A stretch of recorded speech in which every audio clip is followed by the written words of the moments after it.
Hello, friends, and welcome to another episode of One More Thing Before I Go, the podcast that celebrates the extraordinary lives of everyday people. I'm your host, Anthony Anderson, and if you're just joining us for the very first time, we're right in the middle of a series on the Enneagram. This is a personality typing system that gets really to the heart of our core motivations, what drives us, what makes us tick, and most often, what in our past has caused us to become the person that we are, to put up the defenses, to wear the masks that we have, to refuse to be vulnerable in some particular way. So if you are joining us again for the very first time, I encourage you to jump back a couple of episodes. We do a really broad picture look at lots of different personality types, and then we've spent the last couple of weeks breaking down the Enneagram in a lot more detail. But if you jump in here, it's going to be a little bit harder to follow, and so I recommend that you start back a couple of weeks prior, and this will make a lot more sense. For those of you who have been sticking with us through the series, welcome back. This is possibly the longest podcast that we've done so far. In fact, I tend to try to break up episodes if they go this long, but there wasn't a really good breaking point here. So you're going to get a lot of content, and I would say, and not a lot of time, but I think we go a good hour and a half here. So stick with it.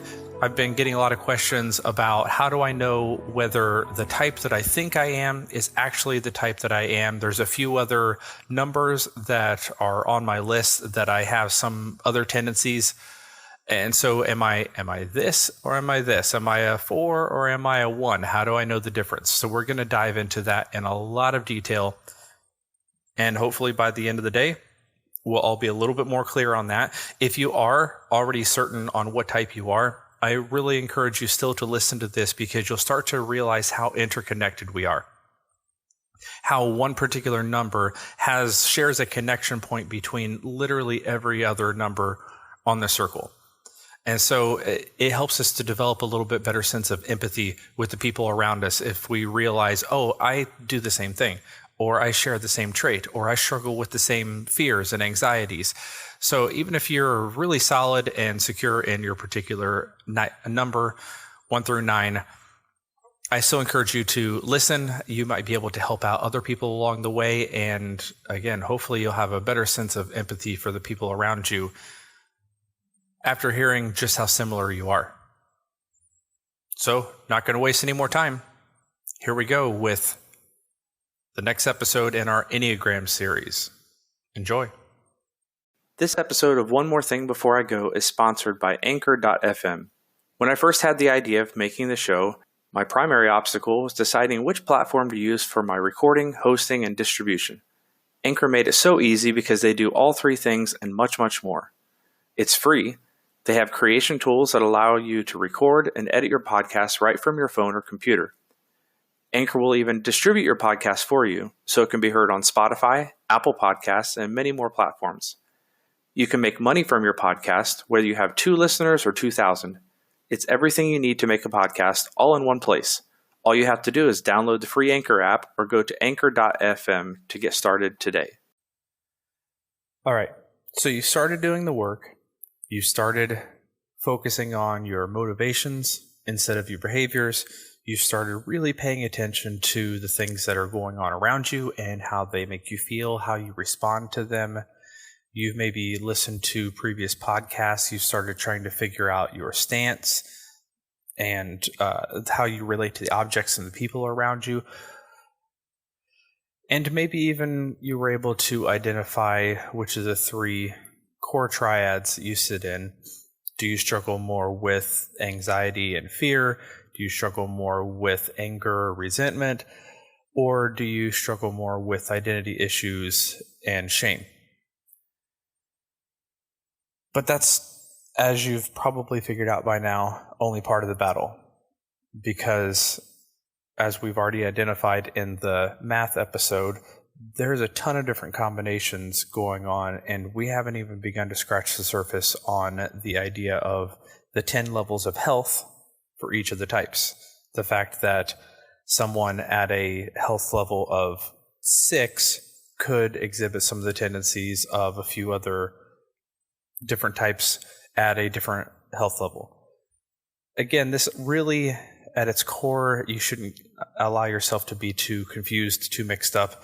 There's a lot of technical stuff that goes on, and the people who focus on data points are hopefully trying to help, but at the same time, they're losing sight potentially of the important part, which is change and growth and development.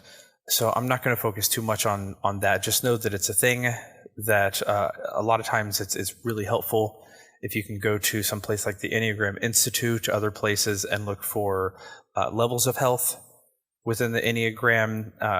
Quick and dirty breakdown is level 1 is the best that you can possibly be. 1 through 3 is you while you're working toward growth, while you're integrating. This is how you potentially operate. Levels 4 through 6 are your normal zone, is kind of your default. And then levels 7 through 10 obviously being the worst, is when you're really in a downward spiral of disintegration and falling apart, and there's a lot of red flags going on there.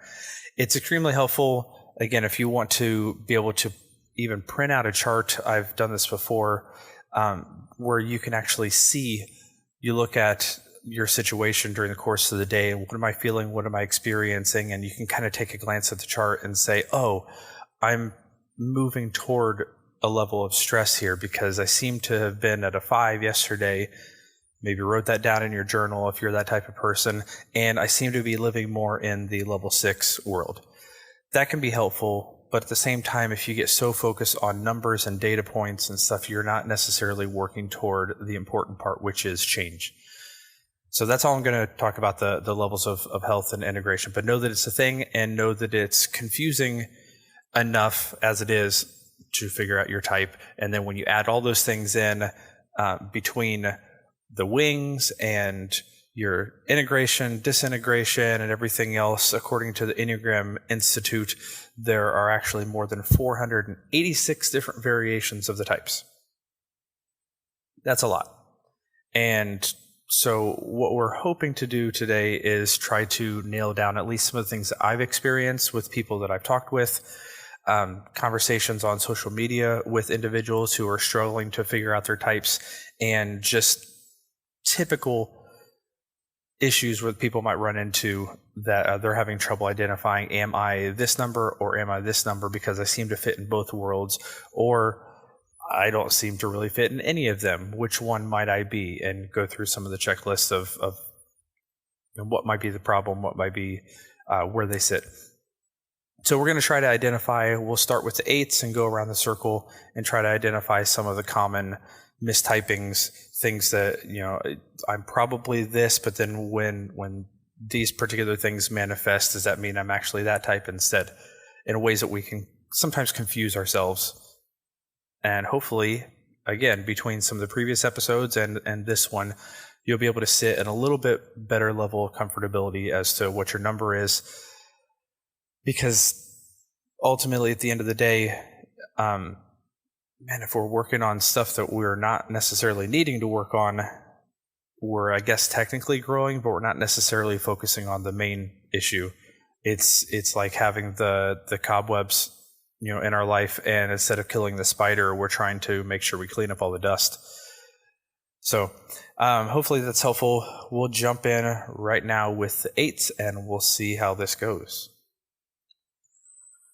So at a first glance, the 8 seems to be fairly straightforward, fairly obvious, and for most of my friends and people that I've interacted with, that you're an 8. You're fairly confident that you're an 8, and there's a good chance that the people around you can fairly quickly confirm, yes, you're an 8. It's because 8s tend to be over the top, overly aggressive, very intense, right up in your face. And so to some degree, the 8s are pretty overt and pretty obvious to spot. That said, they seem to have a connecting point with just about every other number on the Enneagram, except for maybe the 4. So we'll talk about each of those really quickly. Obviously, the easiest one to identify is that 8s struggle with anger, they're in the body triad. So there's a good chance that depending on how they manifest those things, that they may want to look at the 9s and the 1s also, the other 2 in the body triad.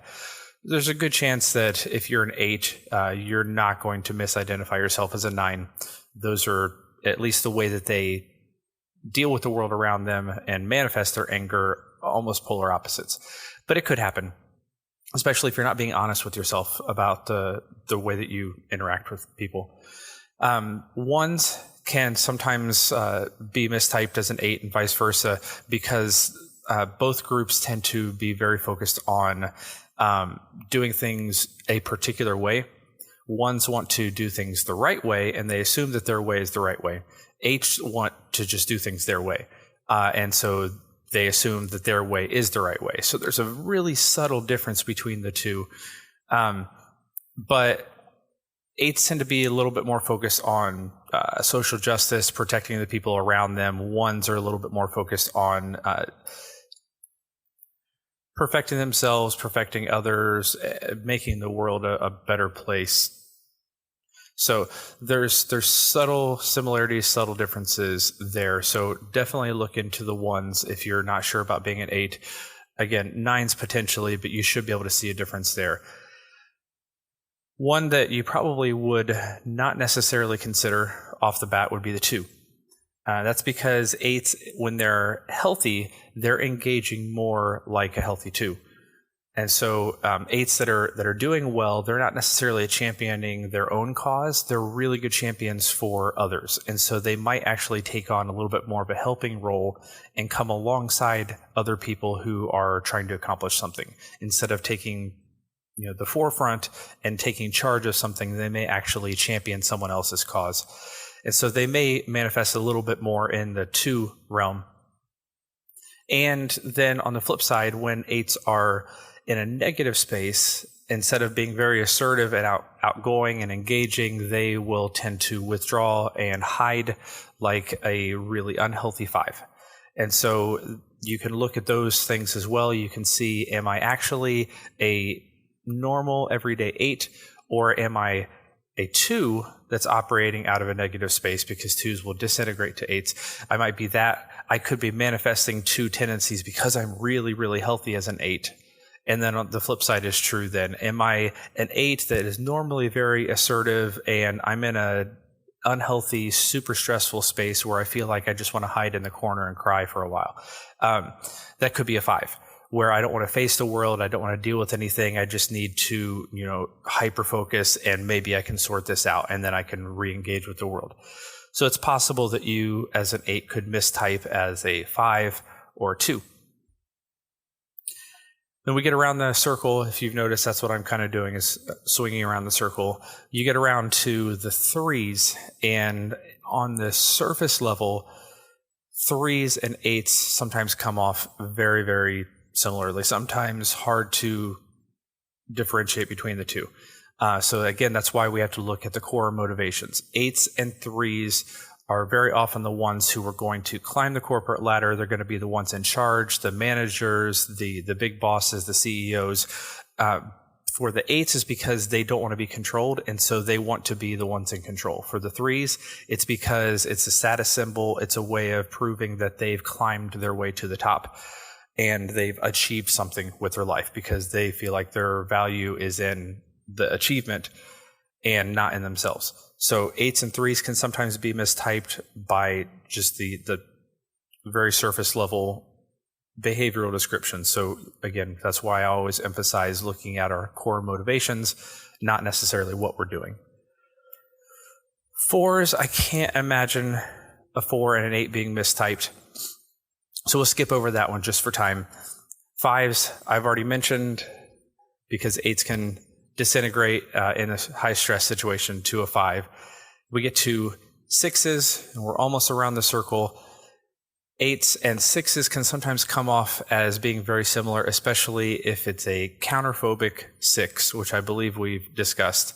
The idea that I want to fight and I want to, push against authority will look a lot like an 8, but again, the motivation is completely different. The 8 wants to be in charge. The 6 does not by any means want to be in charge. They just want to know that there's somebody competent that will be put in charge.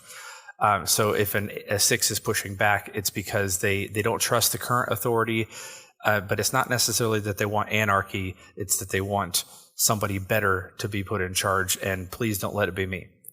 So again, always look at the core motivation, what's driving you, not necessarily how are you acting. So that's 8s and 6s. And then 8s and 7s have a connecting point a couple different ways. One is the fact that they're right beside each other. So you could be an 8 with a 7 wing or a 7 with an 8 wing, and they may look pretty similar in a number of ways. So if you're an 8, you're not really sure, you can always check out the 7 and see how that works out for you. But your core triad is going to be different, which means your core motivation, it changes from anger to fear. So sometimes it's a little bit easier to spot. And then the other thing that makes the 7 and the 8 connected is that they both are in the engaging and assertive stance, or the aggressive stance. So when you're in a crowd of people, you're going to be the one who kind of jumps in, is the life of the party. Everybody's focused on you. When you meet new people, you're going to actually be the one to introduce yourself, not necessarily wait for others to introduce you. So you could look like a very fun-loving, assertive 7 who just likes to kind of take charge of something.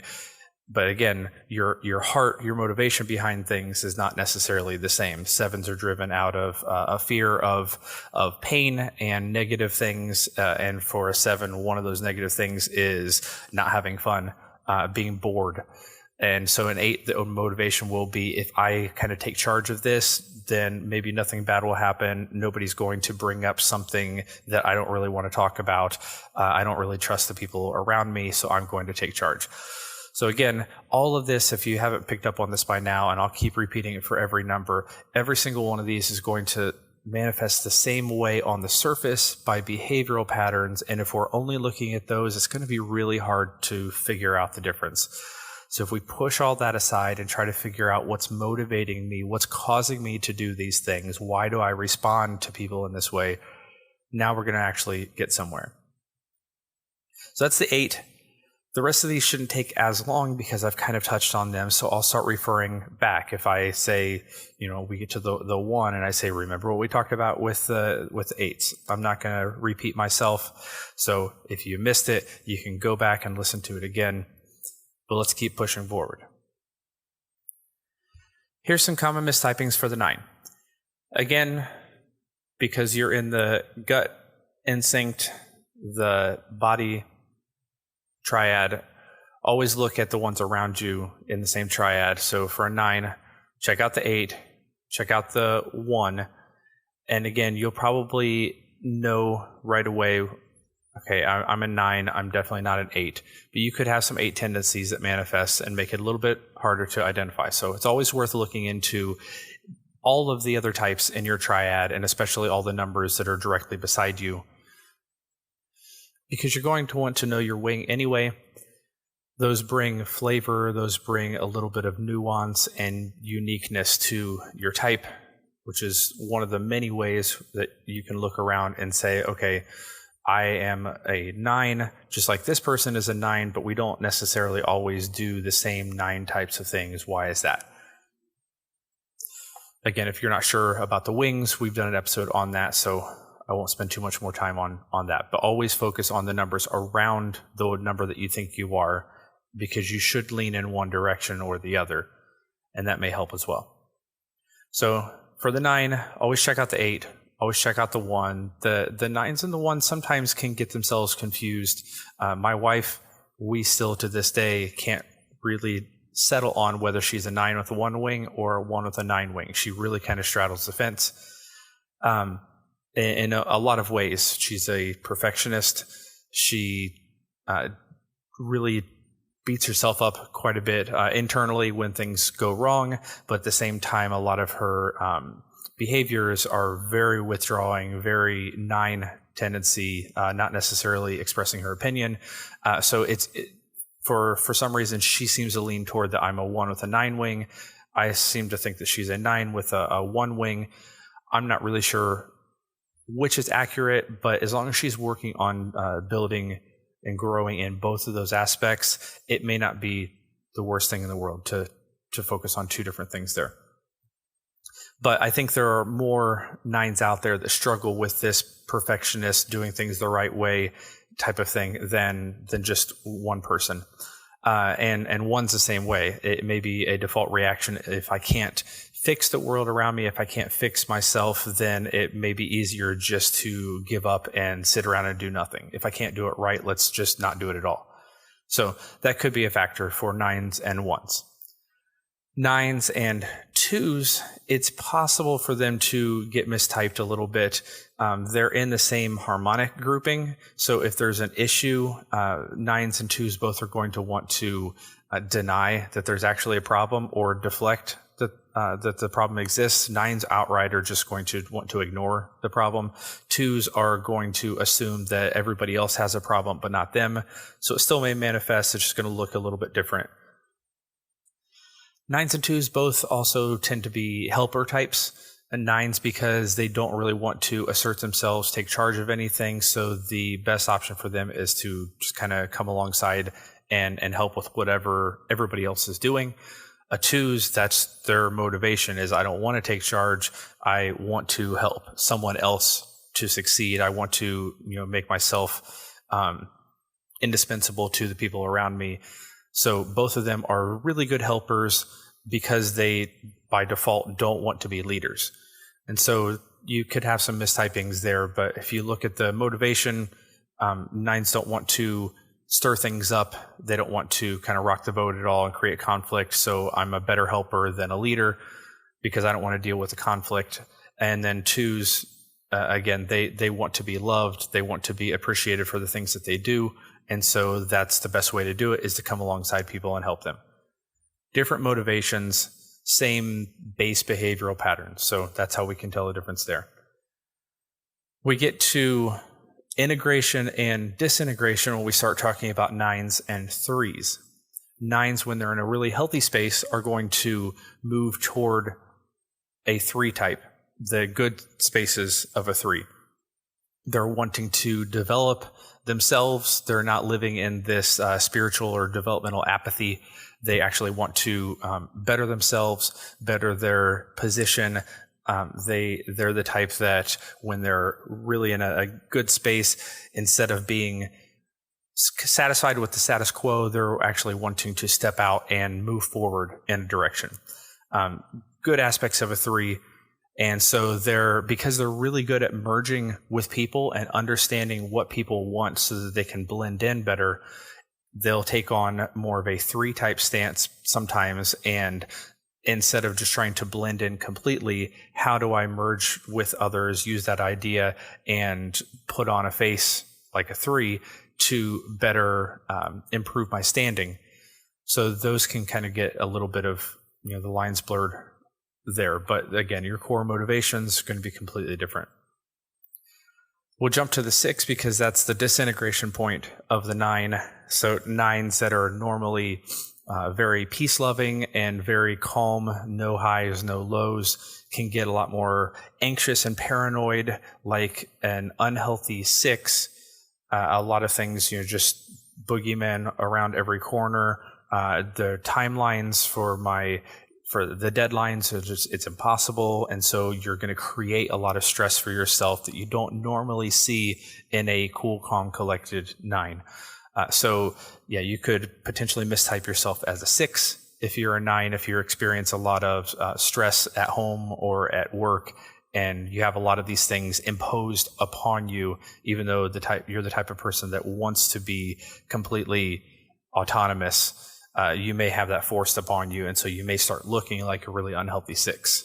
Again, check your motivations and figure out whether you're in a place of stress or a place of growth or somewhere in between, and that can help you discern the difference. So we did 3s, we skipped to 6s, that leaves 4s and 5s in the middle.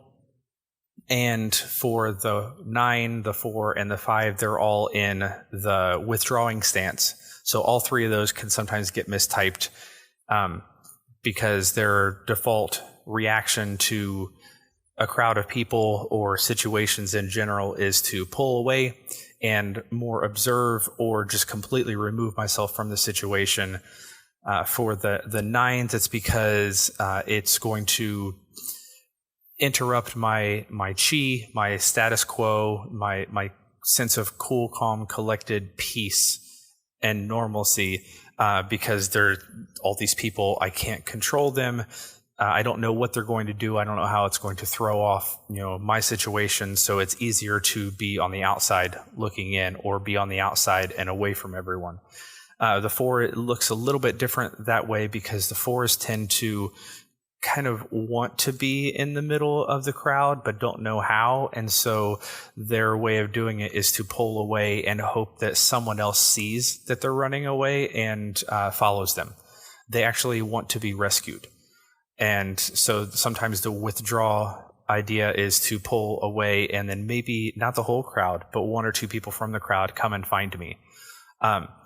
And then for the five, it's more this idea of withdrawing because I don't know how to have the emotional capacity to deal with everything that's going on. If there's a conversation that starts up, do I actually have the competency to participate in this conversation? So it's a lot more of uncertainty of whether you have the emotional space, the energy levels to deal with the amount of people around you. So different motivators, but all of them will withdraw for one reason or another. So if you're a 9, you're not really sure. Usually the stances are what throws us off. The stances or the integration, disintegration, those are the things that throw us off. So if you're 9, you're not really sure that 9 is necessarily where you sit in, check out the 4 and 5, and that may help. We talked about 6s. We come around the circle to the 7. I don't know how often a 9 and a 7 will get mistyped, because 7s, at least typically, are very outgoing, very assertive. But the one thing that they may have similarities in is that the 7 is the other type that will deny and deflect that there's a problem. We talked about the 9s and the 2s having this connecting point. The 7s are the other type that will do the same thing, because the 7 doesn't want to deal with negative things. If there's a problem, that means something bad has happened. The 7 doesn't want to acknowledge that anything bad could ever happen. So again, if you find yourself deflecting that there are issues, not being willing to acknowledge that there are issues, it could be that you're actually a 7, not a 9.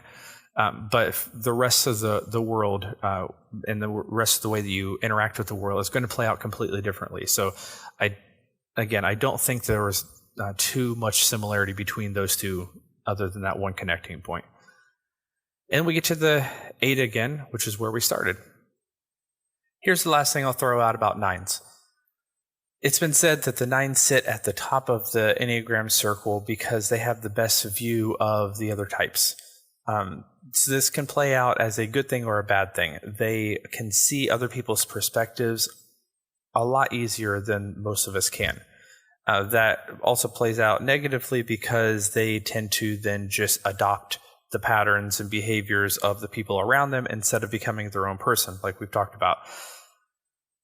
So sometimes it's hard for a 9 to identify which type they are, and I know that it's actually possible for a 9 to go through tests and go through reading the books and say, I kind of identify with all of these except for this 9. It's not really the thing for me. And they eventually come around to realizing, no, I am a 9, and that's why I can take on all these other personas, and it's not necessarily a good thing. I need to become my own person instead of just adopting the strategies and behaviors of the people around me. So if you're struggling on, I could be any of these, 9 might be your thing. And it may be that you're just really good at seeing what the people around you were doing and just merging with those things. The beauty of this, though, is that 9s tend to be the ones who can empathize with people. When they say, I know what you're feeling, I know what you're going through, I can imagine how that must be, they really, really can. So if you have a 9 in your life, they really are able to step into situations and kind of come alongside you emotionally, even when a 9 is typically the type that can't necessarily identify their own emotions. They're really good at stepping into other people's spaces and being present with them in their emotional situation. And then the last thing I'll say about 9s is that we got to remember that 9s actually identify in the anger triad. And that's sometimes hard for us to wrap our brains around, the people who are so adept at finding peace and contentment and harmony. Their struggle is with anger.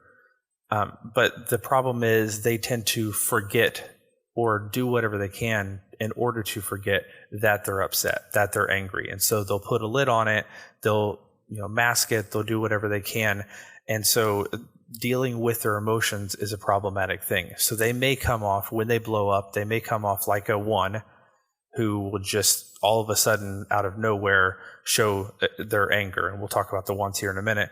They may have trouble figuring out what emotion they're dealing with, like a 5, or even like a 3, who we'll talk about in a few minutes, that are, 3s even struggle to figure out that they have emotions because they're also trying to forget in some way. So those may also be some connecting points there that I just thought of, that 9s may connect with an 8 or a 5 or a 3 in how they handle their emotions, or even a 1 and how they explode with the people around them. 9s are this weird animal that you think that they could never ever get angry, but they'll tell you the 1 or 2 times in their lives where they remember when the rage monster came out and how they want desperately to never have that happen again. So there you go. That's the 9s. On to the 1s. Now, I won't spend too much time on how 1s are similar to the 8s and the 9s. We've spent enough time dealing with those connections. So we'll keep on going around the circle. Just know that, again, if you're a 1 or you think you may be a 1, but you're not entirely certain, read up on the 8s and the 9s, because that's your triad. That's the anger grouping. And so you may have some similarities there and realize that you've kind of placed yourself in the wrong spot. But 1s and 2s, again, those are connecting numbers, so we need to look at that to see if there may be some sort of a connection there. There's not a whole lot of connecting points for the 1s and the 2s, even though they're side by side. They're not commonly mistyped.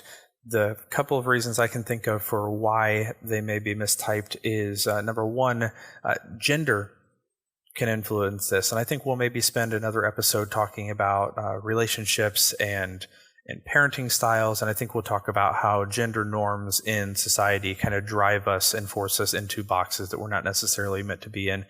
But know that this is one place where this may manifest. The women who are 1s and have a 2 wing tend to want to see themselves as a 2 with a 1 wing, and vice versa. Men who are actually a 2 with a 1 wing may sometimes see themselves as a 1 with a 2 wing, because women are supposed to come off as a lot more loving and caring, and men are the ones who are supposed to fix and improve the world and make things better.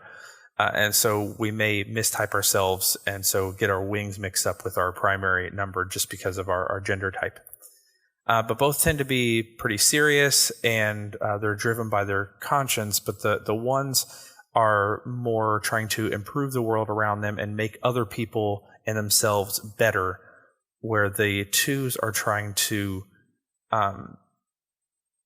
prove their value by loving people. And so they're not necessarily trying to show that they're right or that anybody else is right or wrong. They're trying to serve people on more of a one-to-one personal basis. So the desire to help people, I guess, is present in both spaces, but the desired outcome is not necessarily the same. The other way that 1s and 2s are similar is that they're both in the same stance category. They're the reactive stance. When they move into a crowd of people, they're going to look for familiar faces and look for ways to engage with the people that they already know, or identify situations in the room that they feel like they can address. So they're going to react in some way to the situation presented for them. They're not going to be the ones to assert themselves and go out, and they're also not going to be the types like the 9s where they're going to pull away and just observe. They're going to watch what's going on and then react. So again, there could be some similarities in that regard as well. We keep on moving. The connection between the 1s and the 3s primarily lies in the fact that they live in this thing called the harmonic group. When there's a problem that shows up, 1s and 3s, and then also 5s, which we'll get to here in a minute, they want to try to solve things logically. When there's a problem that happens, we maybe implement a solution and things don't play out the way that we want them to play out, rather than the 9s, which we talked about, where they want to deny that there's a problem or deflect in some way. The 1s, along with the 3s, they're looking for ways, there must have been a mistake. I need to fix things. So for the 1, I have to get it right. I have to make sure that this actually plays out the way that I have in my head, because there is a perfect solution for this. The 3s want to solve things logically, but it's because they want to prove to others that they can actually, it's almost like a game or a challenge that I need to overcome in order to prove to everybody that I have worth and value, that I achieved this when no one else could. So the behavior patterns look the same. They want to solve the situation instead of, reacting to it. Let's just knock it out of the park. But there's different ways to approach it based on our heart motivations. The 1s want to do it right and do it perfectly, and the 3s want to achieve something and gain the recognition for being the one who solved it. I've heard stories from a number of accomplished 3s who thought that they were 1s, and vice versa, from 1s who for the longest time thought that they were their 3s. And so what they had to actually walk through was, do I get more fulfillment out of having things done and having things done well, or do I get more fulfillment out of checking things off of a box and moving on and getting recognition for having accomplished those things? Because both of them are really good at, like I said, you follow a checklist, you check off the box, you move on to the next thing. They love 1s and 3s both love those types of things. But for the 1, it's because I have to check all these boxes in order to make sure things are done perfectly. Otherwise, things might fall apart, and I need to set the standard, meet the standard, so that everyone else is expected to follow the standard. For the 3, it's so they can point back and say, look at all the things I got accomplished. Aren't you proud of me? Aren't I a great person? So those are some of the other problems. And again, I see people that are very high achieving types that struggle with, am I a 3, am I a 1? Like I keep saying, check your heart motivations. What is it that you're actually hoping to get out of the exchange? And you'll probably be able to find that out. 1s and 4s are connected for a number of reasons. Number 1, when a 1 is unhealthy and moving into negative space, they become a lot more like what you see in a 4. They're going to become a little bit more moody. They're going to become a lot more withdrawn and even more reactive, but in a negative way than they already are.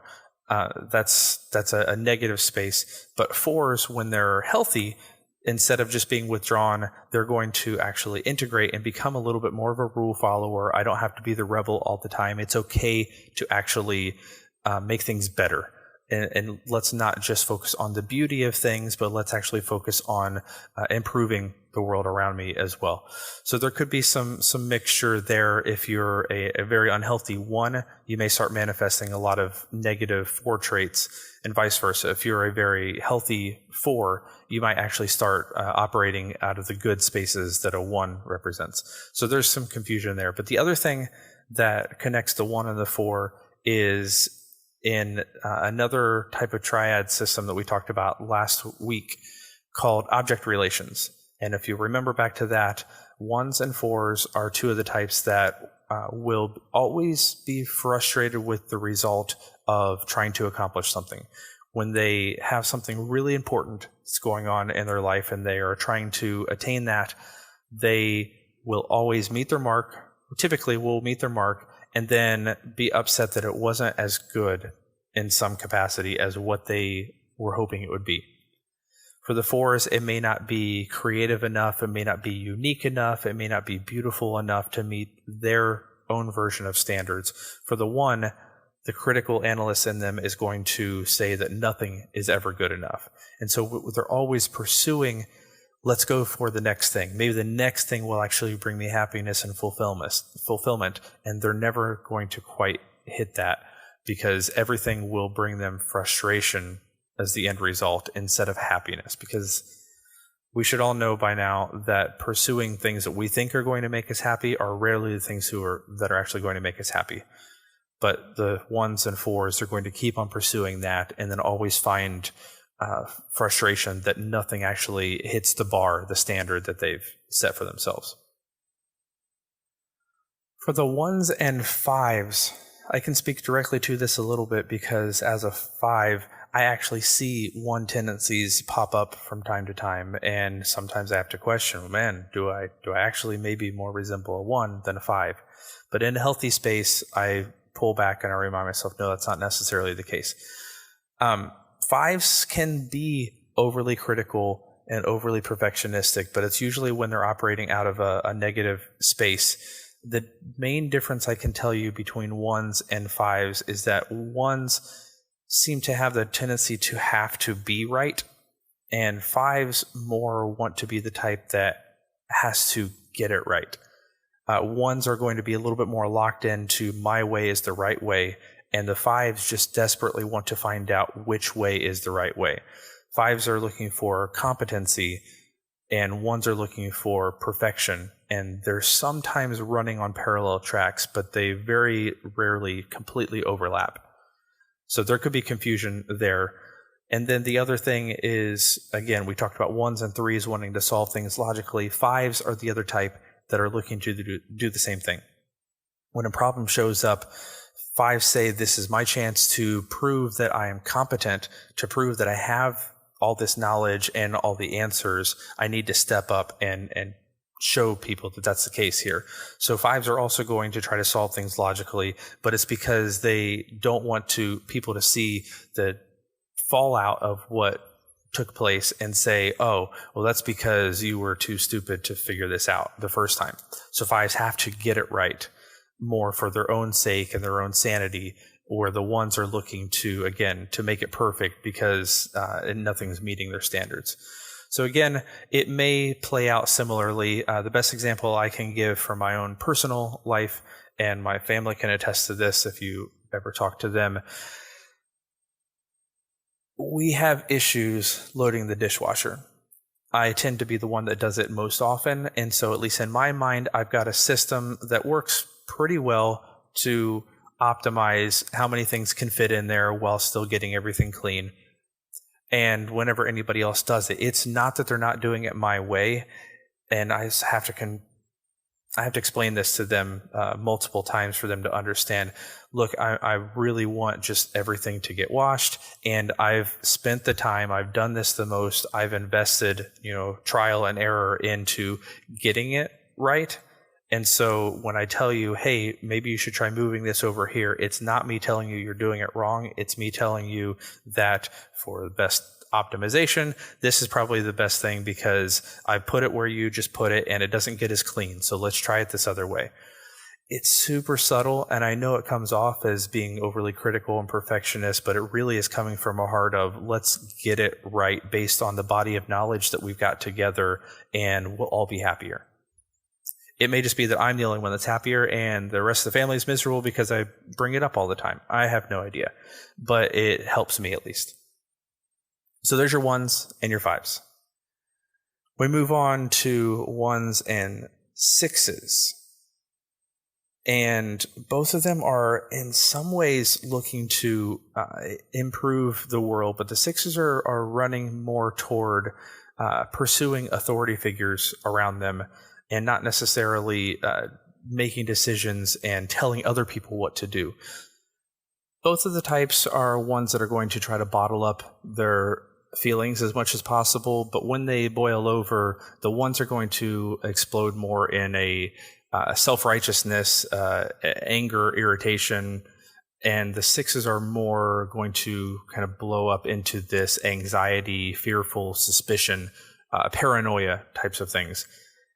Both of them can be abusive in a really extreme situation. For the ones, it's going to more be a verbal abuse, and the sixes are going to more be actual physical violence or just like physical hysteria and easily losing their tempers in that way.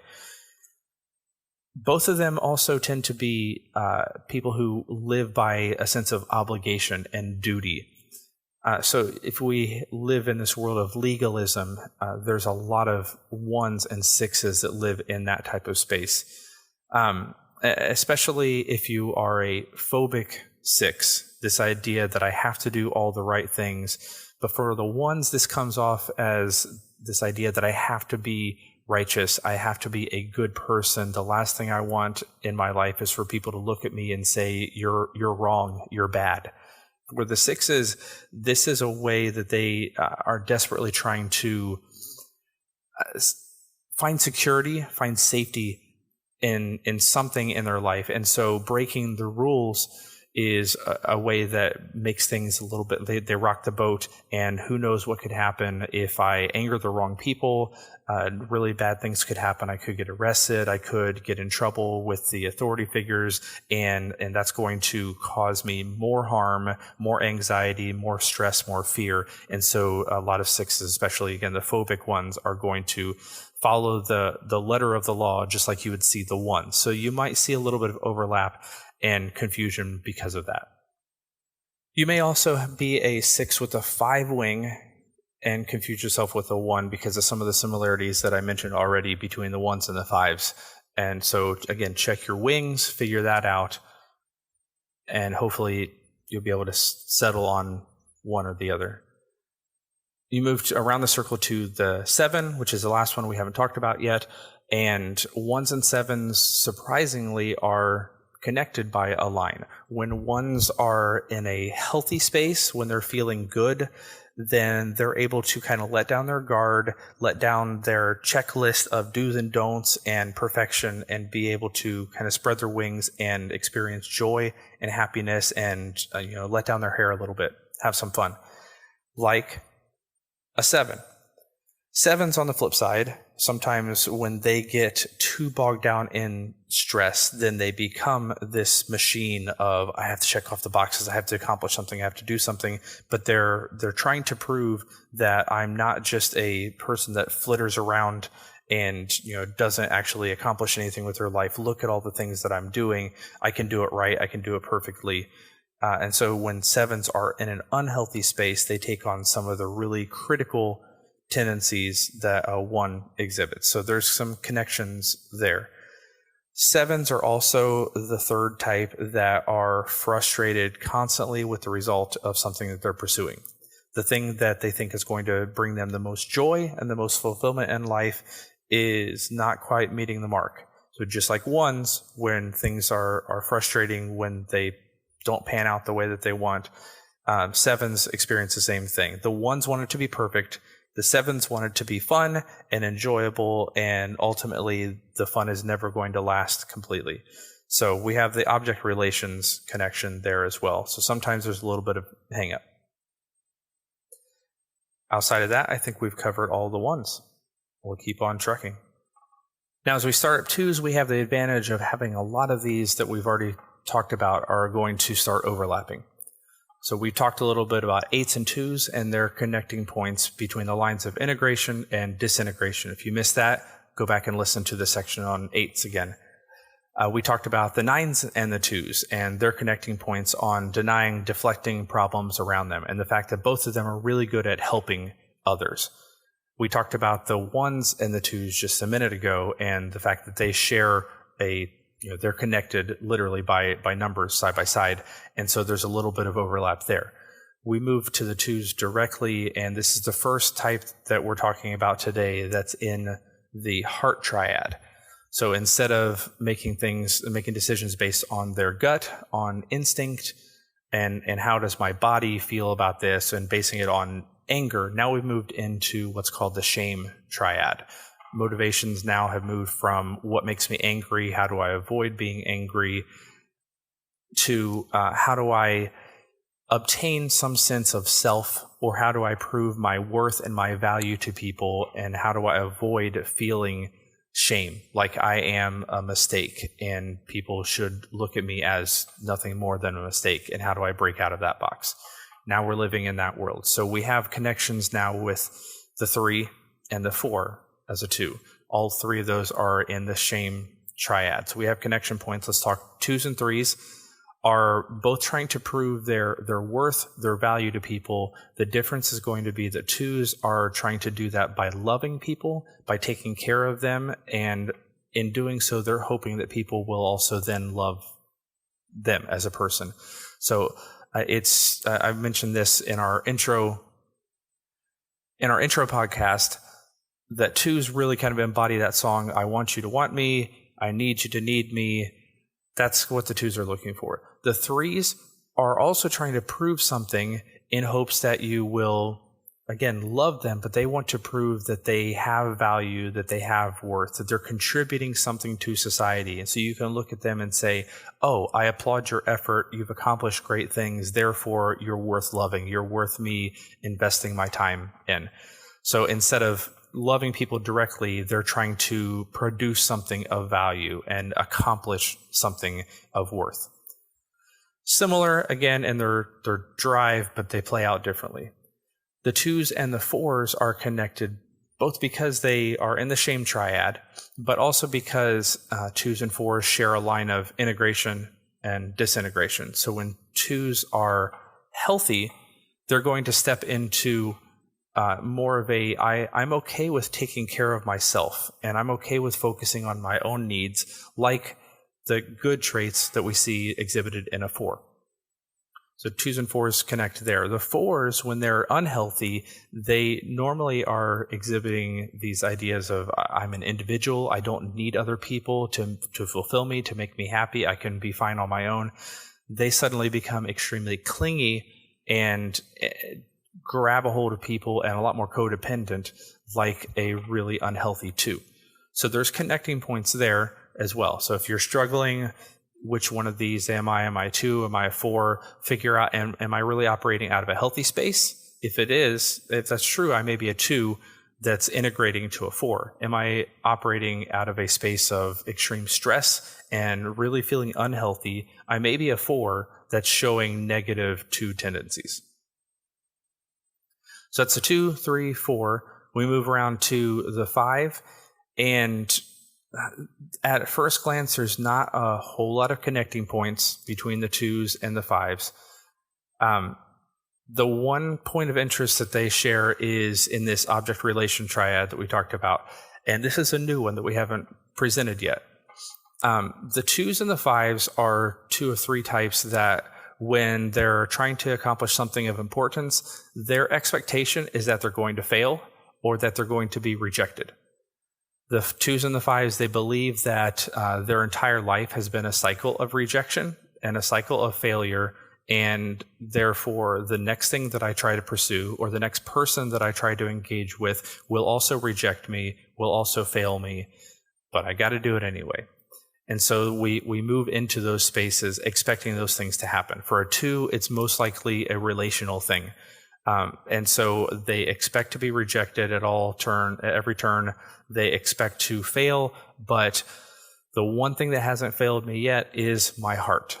And so I'm going to give my heart. I'm going to give my entire heart into all of this because my head has failed me, my body has failed me, but my heart hasn't yet. For the 5, it's the flip of that. My heart has been a complete failure. I've been rejected so many times I can't remember, and the body is the same way. The only thing I've got going for me is my head. And so if I only present one facet of myself, then people can't reject me because my intellect is what I've got going for me. So there's your connecting points between the 2 and the 5. I don't anticipate too many people getting confused on there, but if you are, that's the one connecting point I can find, is that are you trying to prove yourself by your intellect and your knowledge, or are you trying to prove yourself by your heart and how much you care about people?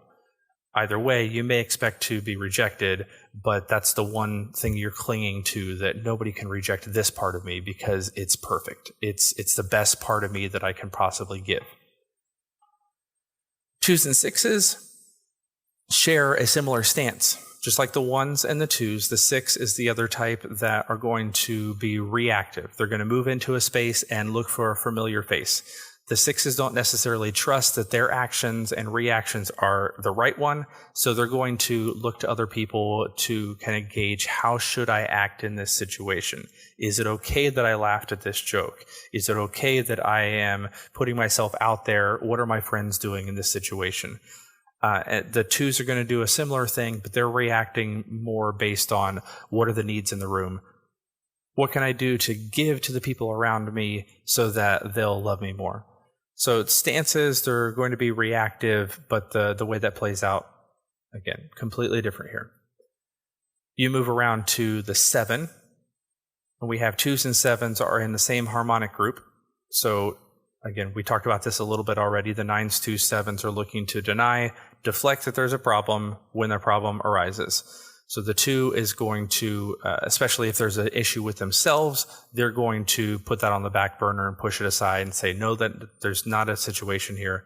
The 7s are usually going to more deny, deflect that there's an issue that makes them uncomfortable, something that brings them pain, either to talk about or physical pain to actually deal with. And so they're going to be in the deflection group, but those don't usually play out similarly enough for people to get too confused on that. 7s may also find themselves confused about their 2 connection because they may gravitate toward people. But for the 7, the idea is, this person or this group of people makes me happy, makes me feel good about myself, and so I'm going to run to them, not necessarily to fulfill any need that they have, but because I have a need of them. So it's going to play out completely differently from a 2, who may gravitate toward people and move from group to group because they're looking to fill needs, not necessarily have their needs met by others. So they could both be social butterfly types, but for completely different reasons. We get around to the 8s. 2s and 8s we talked about already, where they have the connecting point. 2s in a really unhealthy space are going to be a little bit more demanding, more aggressive, start saying things like, you don't realize how much you need me, you'll miss me when I'm gone, and be very assertive, like an unhealthy 8. So again, the confusion point may be, are you an unhealthy 2 that's operating out of a bad 8 space, or the flip side? Are you a healthy 8 that's actually stepping into the idea of, I'm championing other people rather than myself? And like I said, we talked about the 9s and the 1s connecting already. So that should cover the 2. Okay, and then we have the 3s. So we've talked about how the 2s, 3s, and 4s are in the shame triad, and we talked specifically about the 2s and 3s and those connections. It's worth noting here that 3s tend to want to use people to accomplish objectives, and 2s tend to want to accomplish objectives by helping people. 3s most likely are not going to champion the people around them. They're wanting to have the focus be on them. So they may engage with people similarly to a 2, but they really want everybody to talk and to focus on them. And the 2s will do the opposite. The 2s will want to focus on others and not on themselves. We move to the other side of the 3 with the 4, and there could be some confusion again between, is this my wing or is this my dominant type? They're both the type that wants to get something done, but 3s, when there's an issue or when emotions arise, then they push it to the side in order to continue accomplishing their objectives. The 4s are more willing to actually sit in that moment and experience the emotions, and maybe even if it's to the detriment of accomplishing something, the 4s would rather focus on living in the moment of the experience and the emotions. So that's the big difference you'll see between those two. But yeah, if you're a 3 with the 4 wing, a 4 with the 3 wing, you could potentially have some overlap there. 3s and 5s, if you are a 3, it is possible for you to misidentify as a 5. If you're a 5, it's very unlikely that you would misidentify as a 3. Let me explain why. Average threes, especially if they're smart threes, would really like to project themselves as thinking types.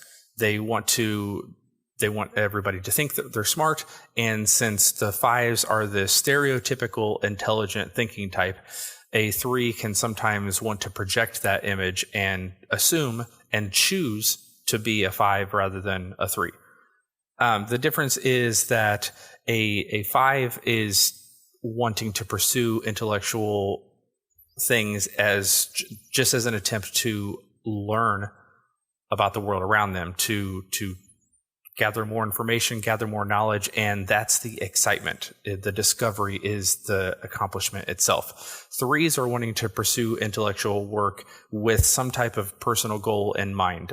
They want to impress somebody, they want to be famous, they want to be known as the best in their field, and not necessarily for the sake of just learning purely for learning.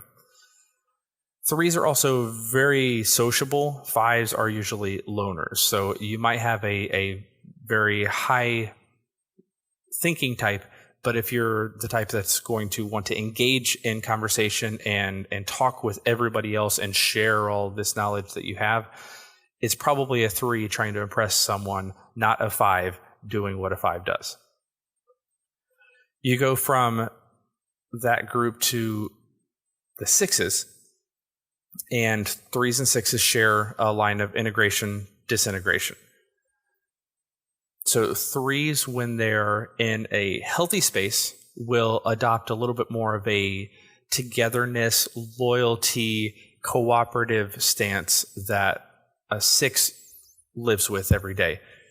The flip side of that would be a very unhealthy six living out of the negative spaces of a three and deciding the best way for them to be safe and secure is to just continually wear masks and hide behind fake personas in order to be safe, because I can't trust myself. I can't trust my decision making. I also can't apparently trust my personality enough, so I'm going to adopt another one instead in order to survive.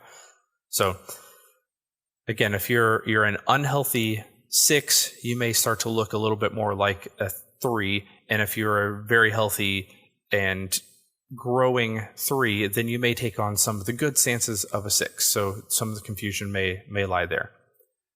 The other connecting point between a three and a six is that when threes and sixes are trying to attain something that they find very important, a relationship, an outcome, then they will attach themselves intensely to it. For a six, it's their belief systems, their core values, and nothing can change their perspective on those types of things. They're going to be very dogmatic in those beliefs. For a three, they're just outright pursuing the results. And so they're going to be fixated on the results, fixated on accomplishing something, and nothing's going to stand in their way of me getting what I want when I want it.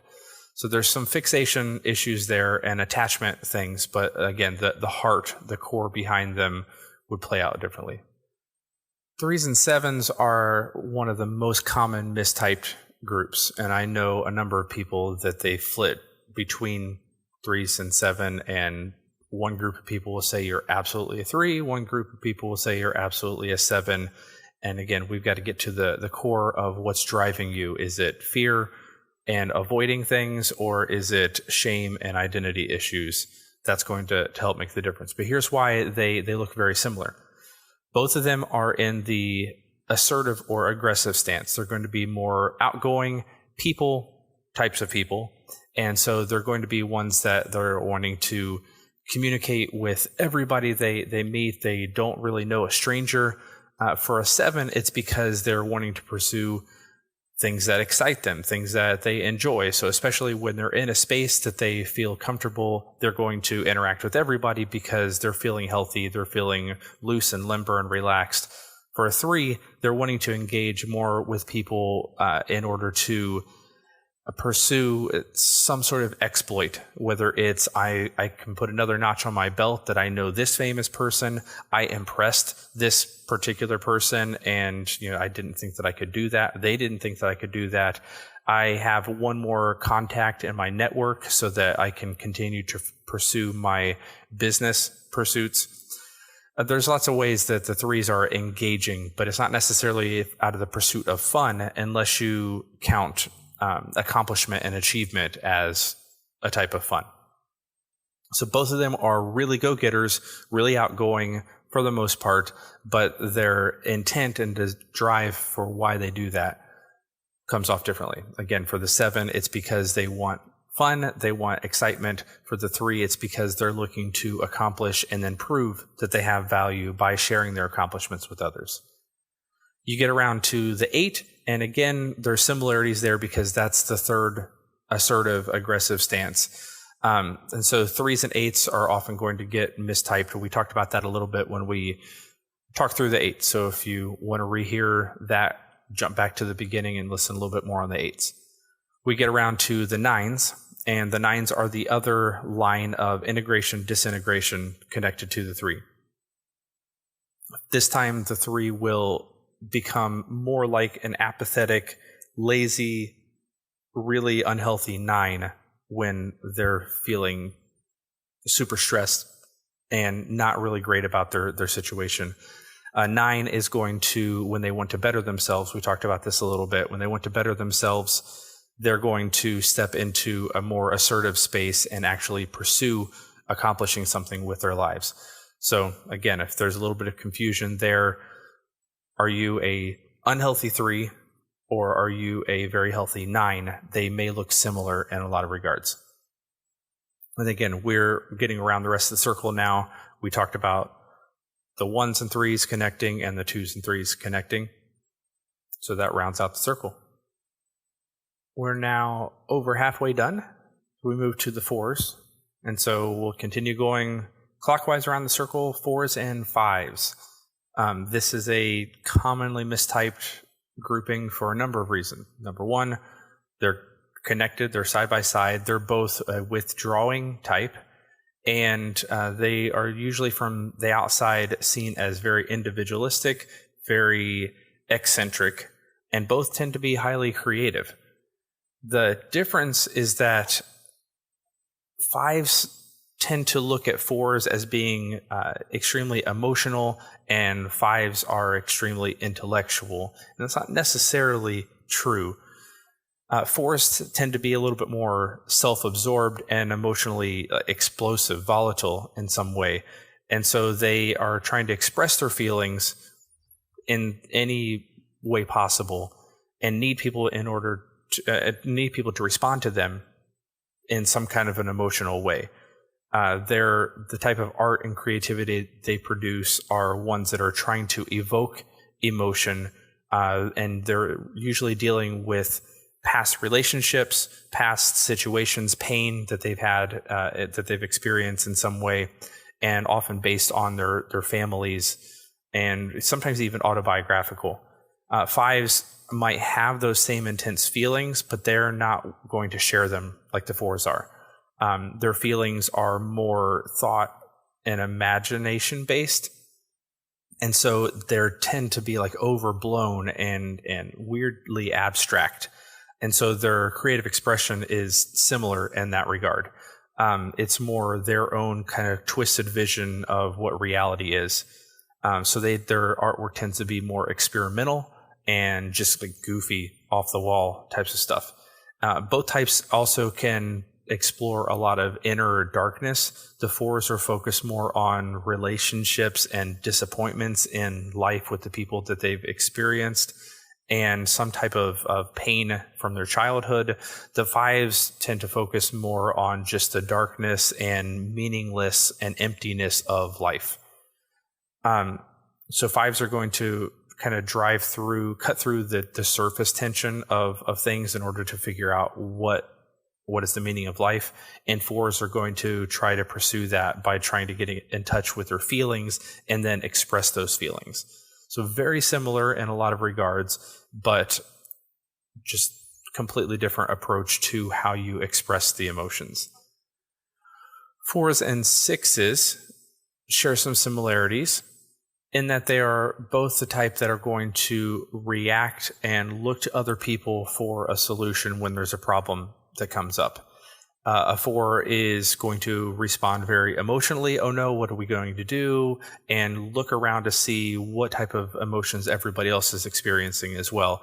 The 6s, because they don't trust themselves and their decision making, they're just going to look around for who is going to take charge, who do I need to follow. So very reactionary when there's an issue, just like an 8.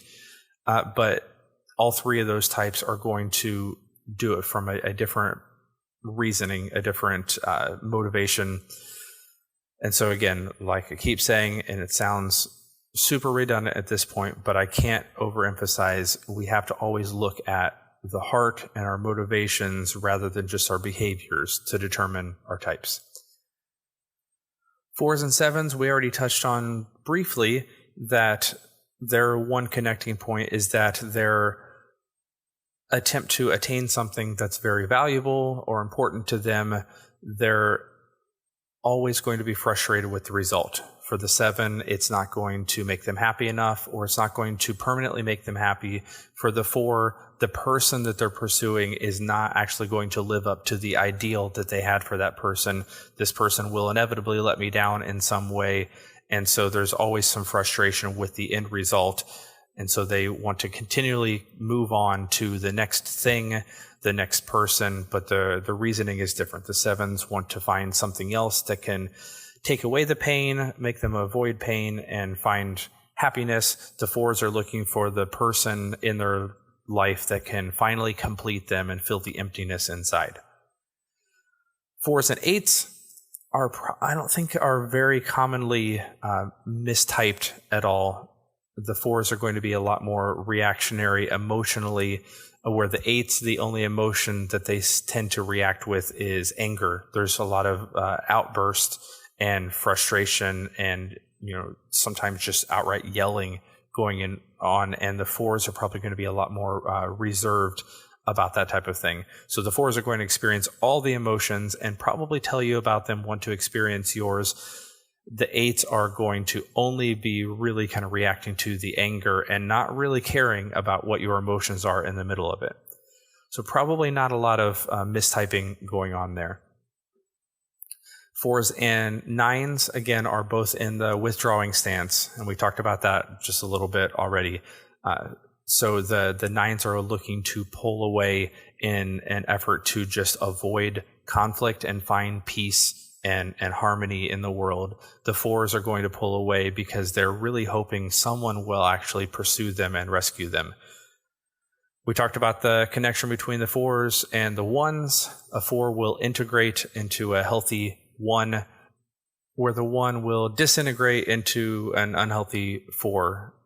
The 1 is also the other type that's going to be frustrated with the result. Things are not perfect enough. So again, if you're looking at a situation and you're frustrated with the result, it may be that you're a 1. If you're looking at a person and you're frustrated that they're not living up to your ideal, more of a romantic or some sort of relationship capacity, that's more of a 4 approach.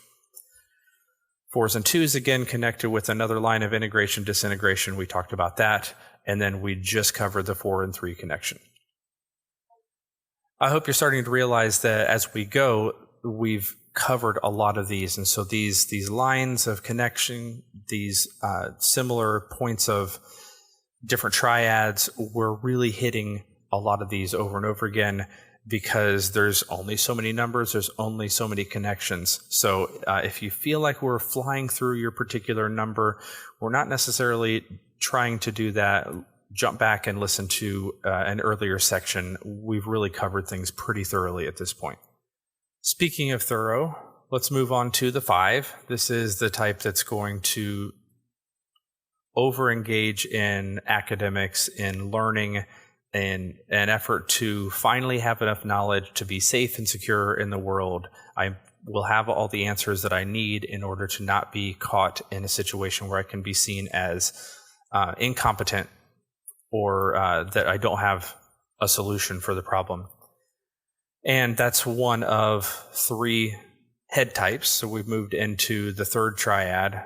This is the one that bases things on logical reasoning, and also struggles with fear. So this is the 5, the 6, and the 7. So 5s and 6s have, obviously they share a numerical connection there. They're in the fear triad, so sometimes they're going to look a lot alike.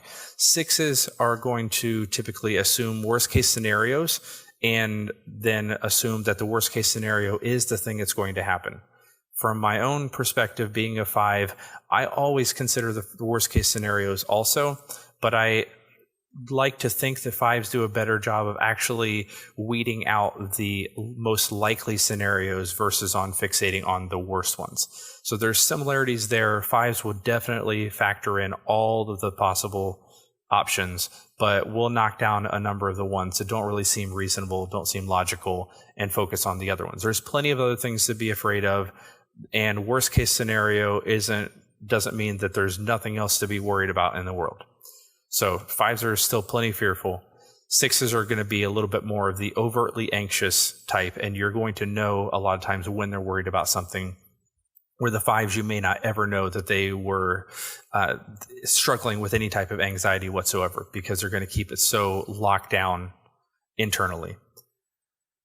The other difference between the two is that the 6s are actively trying to forget their fear, either by pursuing something else to make them forget about it, or they're just outright denying that they have a fear, or they're leaning into their belief system in order to find some sort of solace from the fear. The 5s are just outright internalizing this fear mechanic, but it's there. They're just not letting it show on the surface.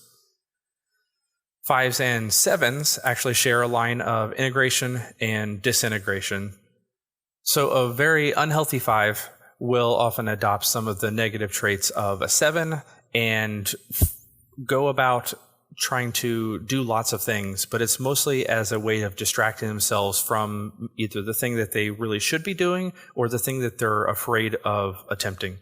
5s really struggle with this rejection idea, and it usually manifests in the way that we'll start pursuing random, useless things and say, look, at least I had fun today, at least I accomplished something, but it was accomplishing a whole lot of nothing ultimately.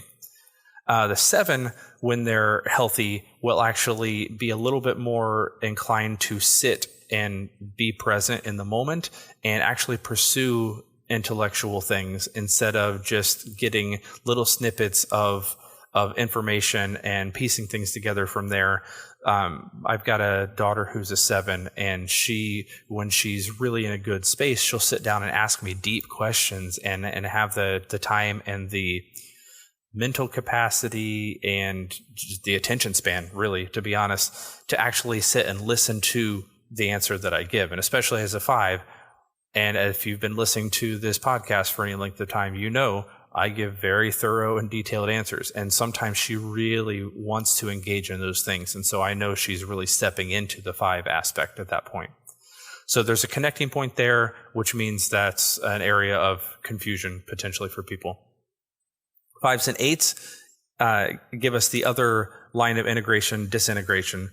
5s, when they're healthy, will actually become more assertive and more aggressive in wanting to share and champion the ideas that they have, and so they'll step into a healthy 8 space. When 8s are unhealthy, we talked about that, they tend to hide and withdraw and become a lot more 5. They're going to question their actions instead of just jumping into things. And so we have, again, those connecting lines sometimes give us pause on which of the types that I am. So ask a question, am I feeling healthy right now? Am I feeling good? Am I growing? Or am I in a stressful place? That should help you figure out, am I integrating, disintegrating? Which of these two am I? The other thing of interest on the 5 that we haven't really covered yet is that the 5 is a withdrawing type, but as we mentioned with the 7 and the 8, they're very assertive and engaging. So the thing I find interesting is that sometimes when I'm in an extremely stressful space and I step into the 7, I find, well, at least I'm doing something. And when I'm in a really healthy space, then I'm stepping into the 8 and I'm also doing something. The time that I'm really not doing as much is when I'm just in a normal 5 space. So sometimes when I'm really feeling rough, I really engage that 7, because now I'm at least accomplishing something. I'm not just sitting around doing nothing. I'm not just reading. I'm not just listening to new podcasts and obtaining all this knowledge. I'm doing something with the knowledge that I've obtained. We contrast that with the connection between the 5s and the 9s. We've talked about this already. They're both in the withdrawing stance. The 5 is more looking to pull away because they don't necessarily feel like they can engage on an emotional level. They don't have the energy, the time, whatever it is they convince themselves. And so they pull away and refuse to engage with people. The 9s are going to do it, like we keep saying, in order to maintain their sense of peace and calm. So there's a lot of similarities. 5s and 9s, probably more than any other types, are the types that from a distance, from the outside, are going to look extremely lazy, like they don't actually do anything with their life. A 5 is actually pursuing a lot of things inside their head, and they're getting a ton of things worked out, maybe solving all the problems in the entire world. They just might not ever get around to telling anybody about it. And the 9s are pursuing this inner sense of peace and calm, and they'll get their stuff done. They just don't want to be rushed or pushed or forced into anything. We have the 5s and the 1s. We talked a little bit about that already, and the criticism and the desire to either get it right or just to be right. 5s and 2s, we talked about that just a little bit. There's not a huge connecting point there.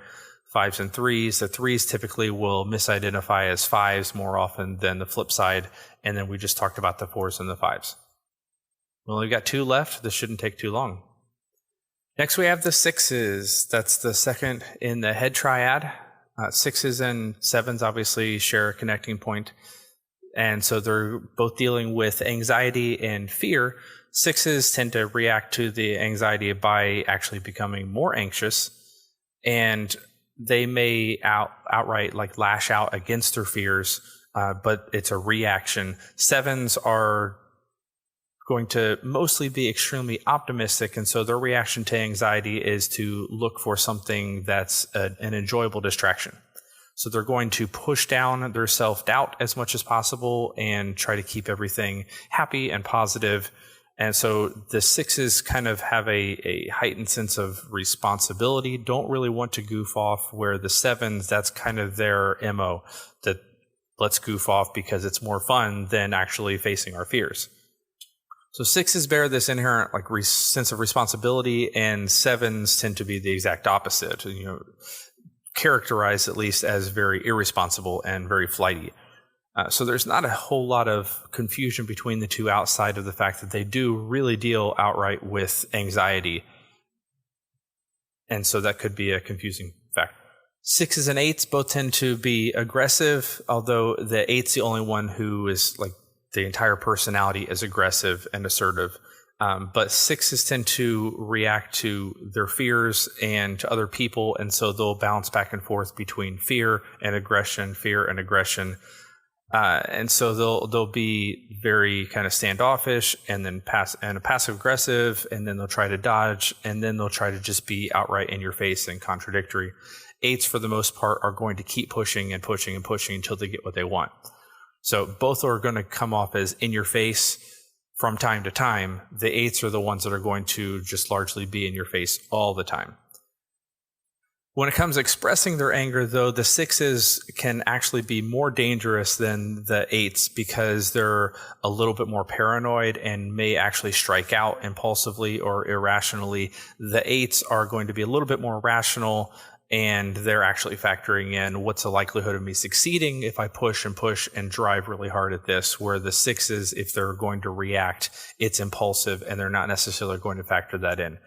8s are going to tend to be a little bit more ruthless because they have a higher sense of ego, and so they're going to potentially attack you as a person a little bit more than the 6, who has a much more deflated sense of ego, and they don't want you attacking them as a person, so they'll likely do a lot less of that.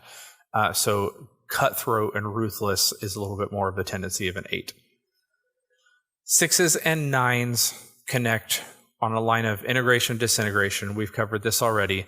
A very unhealthy 9 will become a lot more phobic, fearful, anxious, paranoid even type of person because they're taking on negative traits of a 6.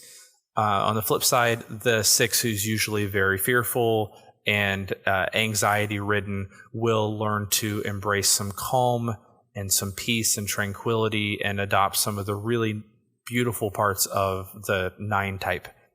So again, you'll have to ask yourself, am I a 6 that's operating out of a really good space and so I don't feel a lot of these fears and anxieties? Or am I a 9 that normally is very cool, calm, and collected, but I'm experiencing a lot of anxiousness and paranoia because of the things that are going on around me, and I'm super stressed out? There's your differences.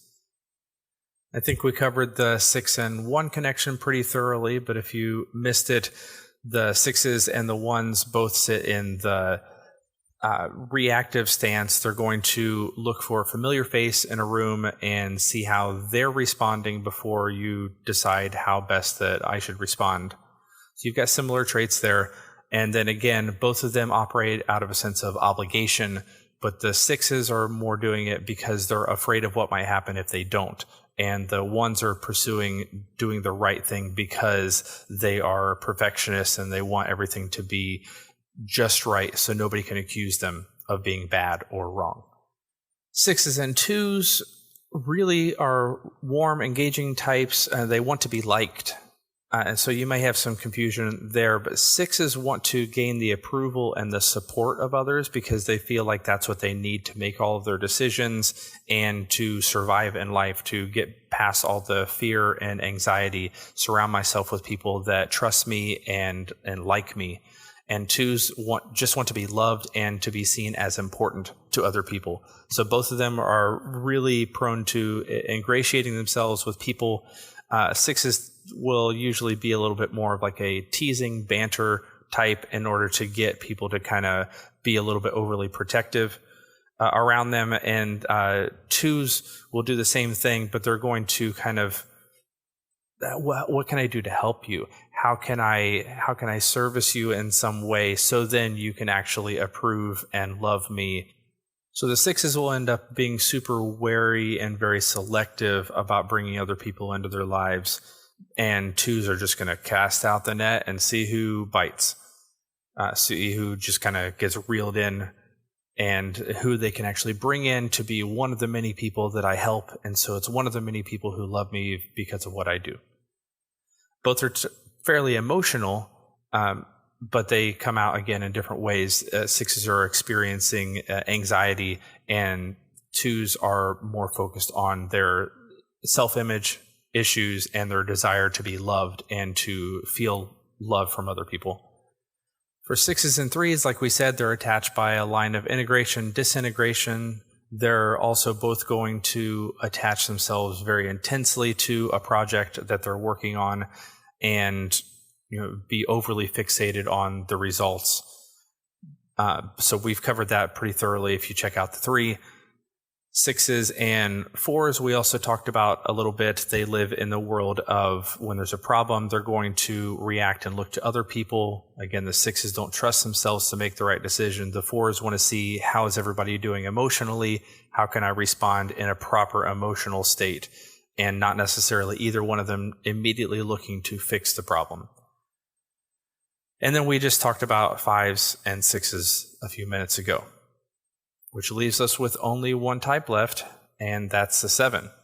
So let's do a rapid fire pass for the 7 because we've already connected every single line possible here. 7s and 8s share a connecting point because they're numerically beside each other. They're both in the assertive, the engaging stance, and we talked about that a little bit more in detail with the 8s. 7s and 9s are in the denying and deflecting group. So when their problem happens, they're both going to want to avoid dealing with the problem or avoid even acknowledging that there is a problem. So you may have a little bit of a mistyping going on from there. The 7s and the 1s are both in the type that's going to be frustrated with the results of the things that they're pursuing. And they're also connected by a line of integration, disintegration. So again, if you're not sure, am I a 7 or am I a critical perfectionist, you can check out the 1 and see if that plays out a little bit better for you. The 7s and the 2s share the same problem, the denying and deflecting issue. And again, more detail on the 2 section if you want to listen to that. 7s and 3s are, again, in the assertive stance, the engaging stance, and they're often mistyped for one another. I give better examples in the 3 section. 7s and 4s are in the frustration stance when it comes to how we relate to people and the situations when we're trying to attain something. I go into more detail in the 4 section there. 7s and 5s share a line of integration, disintegration. So a healthy 7 is going to step into the intellectual knowledge attaining world of a 5 and be okay with sitting in that and find that actually enjoyable, where a unhealthy 5 is going to try to run around avoiding the things that are causing them problems, causing them stress, like an unhealthy 7. And then we just covered the 6s. That, I believe, if you've made it through this entire hour and a half, is a overly thorough look at how all the types interact with each other. There may be some different mistypings that you've come across in your experience. And so if you have questions specifically about, I really think I may be this type, or somebody that I know might be this type, but somebody else is leaning toward a different number, or I exhibit these particular tendencies, is it maybe that I'm this other type? Write in and ask. You can contact us on Instagram. You can use the voice message feature integrated with Anchor, and we'll see if we can tackle it specifically. But these are a little bit more of a generic, big picture look at different ways that all these different types connect. And if you're really solid on your type, I applaud you for getting through this entire thing. But it's really important for us to realize, and if you haven't yet, to realize now how much of this circle of 9 things we are all interconnected and interlaced with, that we start to exhibit so many of the different tendencies of all of these things.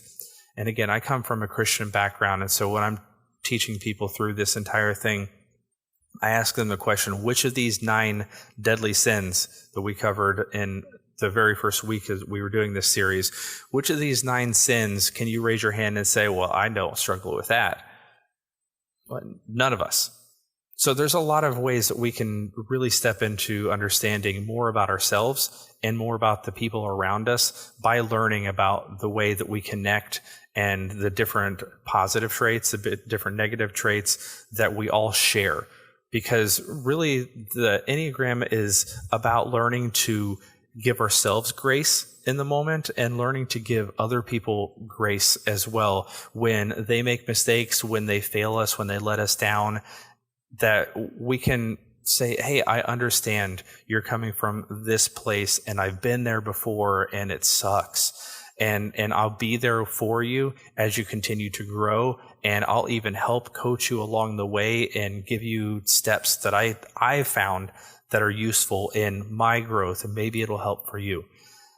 Ideally, that's what we're supposed to be doing with the Enneagram. It's a pathway to growth.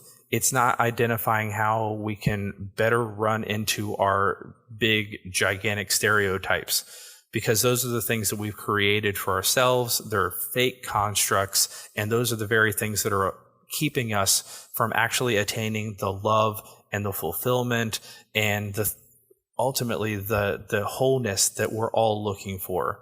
So stop running to the outsides, start figuring out how we can better integrate with the people around us and better integrate into these other types. You're one of 9 different numbers, but in reality, perfection sits at the center. We've said this before. Perfection sits at the center of this circle. And so the more we can embrace all of the different 9 types, the more we can pick and choose when I'm in a situation and say, I don't need to deal with this out of a spirit of fear. I don't need to pursue more intellectual knowledge. I need to actually act, and I need to act in a right way, or I need to pursue this instead of just sitting around doing nothing. I need to actually make something of myself, and I need to do something with my life. I need to live out of this 3 space. And the more we can sit in the center and decide in every single moment and every single action and reaction that we take, I'm going to choose to live in this particular way, then we're not living out of what we talked about in the very first week of personality being what shows up that when we don't. We need to be present in our spaces, present in our lives, present in the lives of the people around us, so we can choose to make the proper choices, choose to react in the right way, and be a more healthy, holistic person. And in doing so, if we're changing ourselves, we're changing the people around them just by that rubbing off on them. We change ourselves, we change the people around us, we change our community. If we change our community, we change the world. Hopefully, that's the drive. Hopefully, that's what you're doing if you're starting a journey through any type of personal betterment, whether it's a Christian discipleship program, whether it's some sort of personality pursuit like what we're talking through right now. Any of these things should be in an effort to make the world a better place and improve the people around us. So hopefully that's what you're focused on. Thanks for sticking with us. I'll see you next week. Well, that's all the time we have for this week. If you like what you heard, leave us a review on Apple Podcasts or wherever you do your listening. You can even interact with me directly if you go to anchor.fm/One More Thing Podcast. That's the number 1 More Thing Podcast. There you can click on a link to send a voice message. That's a great way to give feedback or let me know if you too would like to be a guest on the show. It's that easy. Special thanks goes out to BigFish_music for providing our theme music and transitions. If you like what you heard, go check him out on Instagram or Facebook. Thanks again for listening to One More Thing Before I Go. Until next time, be good to yourself and be good to others.